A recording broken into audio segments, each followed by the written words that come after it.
O Senhor esteja convosco. Proclamação do Evangelho de Jesus Cristo segundo João.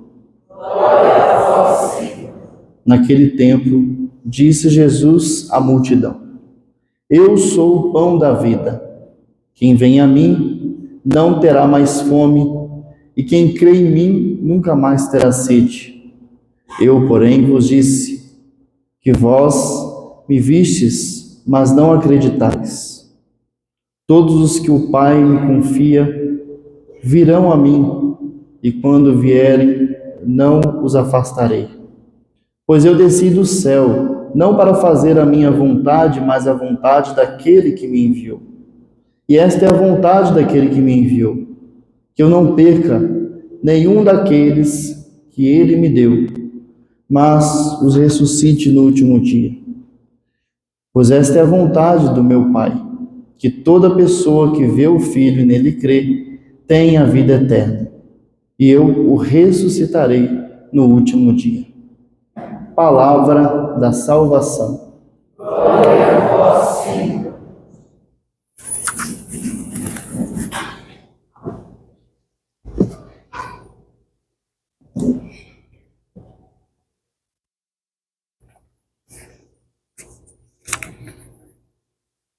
Quando nós comemos o alimento material, ele provoca um efeito no nosso corpo, um efeito temporal, porque o nosso corpo é temporal. Não sei se vocês já ouviram falar da pitaia.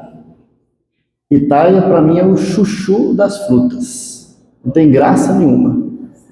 É igual o melão. Pitaia e melão, para mim, não tem graça nenhuma. Mas tem efeitos benéficos para o nosso corpo. Não sei se você sabe, mas a pitaia ajuda na saúde cardiovascular. A pitaia, ela também é antioxidante, ajuda a economizar aí no botox.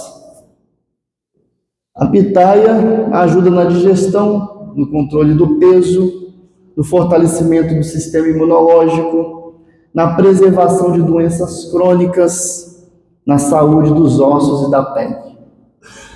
São efeitos do alimento temporal no nosso corpo, que também é temporal. Quando eu digo temporal, quer dizer que vai passar, que é perecível. No entanto, Jesus, que é o pão vivo descido do céu, ele também quer provocar um efeito na nossa alma, um efeito eterno e atemporal. Portanto, eu quero dizer para vocês dos frutos da comunhão eucarística, os efeitos da comunhão eucarística em nós, na nossa alma, que devem produzir na nossa alma. Porque se eu vou à missa, recebo Cristo vivo na Eucaristia, e esta comunhão eucarística não produz efeito na minha alma, então acontece conosco o que Jesus está dizendo no Evangelho. Eu, porém, vos disse que vós me vistes, mas não acrediteis. A pessoa que comunga Jesus Eucarístico e não tem efeito na alma dela, ela comunga sem fé ou tem uma fé supersticiosa. Igual a pessoa que vai batizar a criança para tirar o quebranto, porque não está dormindo direito. Aí ela vai comungar a Eucaristia porque ela quer ser mais abençoada, quer expulsar o mal. Superstição. A Eucaristia é uma pessoa. Jesus na Eucaristia, na hóstia consagrada, é uma pessoa. E aí eu já falo do primeiro efeito da comunhão eucarística em nós, que é a união com Jesus.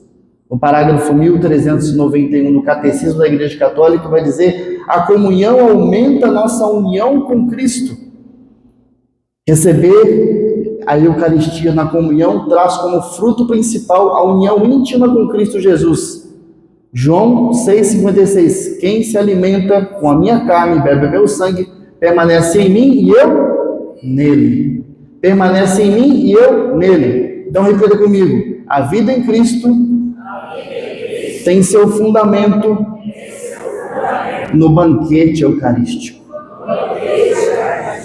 A vida em Cristo tem seu fundamento no banquete eucarístico, quer dizer que em Jesus Cristo estão todos os nutrientes necessários para que eu tenha uma experiência cristã genuína, verdadeira. Como o Pai vive em mim e eu vivo no Pai, assim aquele que de mim se alimenta, viverá por mim e de mim. Vocês têm dimensão do que significa estar em Cristo e Cristo estar em você e vocês serem um só e nós sermos um só com Ele? Significa que certas coisas que a gente fala não cabe a alguém que recebeu Jesus na Eucaristia. Significa que certas coisas que a gente faz, o modo como nós falamos, às vezes com estupidez, com agressividade, ou o que nós falamos dos outros, ou a gente é um com Cristo e vive como Ele, ou a nossa comunhão é supersticiosa e sem fé. O segundo principal efeito, a comunhão nos separa do pecado, porque se o altar é uma extensão da cruz, e aqui acontece o sacrifício, Cristo morreu por quê? Por causa dos nossos, para nos curar e nos perdoar dos nossos pecados. Então, a comunhão eucarística nos separa do pecado.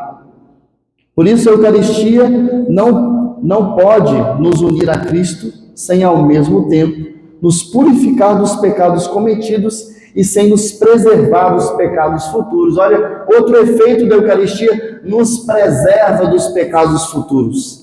Santo Ambrósio vai dizer, toda vez que o recebemos, anunciamos a morte do Senhor. Se anunciamos a morte do Senhor, anunciamos a remissão dos pecados. Então, o primeiro efeito é a união com Cristo, que deve nos cristificar, nos fazer melhor como Ele. A segunda, a comunhão nos separa do pecado, porque é o sacrifício de Cristo no altar. E o terceiro principal efeito é o aumento da caridade, fortalece a caridade em nós. Como o alimento corporal serve para restaurar a perda das forças, a Eucaristia fortalece a caridade que na vida diária tende a enfraquecer. Esta caridade vivificada apaga os pecados veniais. Ao dar-se a nós, Cristo reaviva nosso amor e nos torna capazes de romper as amarras desordenadas com as criaturas e nos enraizarmos nele. Portanto, Jesus, quando entra em nós, ele gera em nós um desejo de amar, de fazer caridade, uma sensibilidade com o pobre, uma sensibilidade com aquele que sofre. Porque tudo que fizerdes a um desses pequeninos, foi a mim que o fizerdes.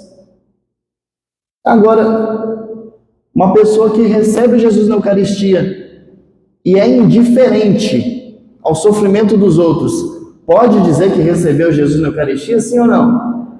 Não pode.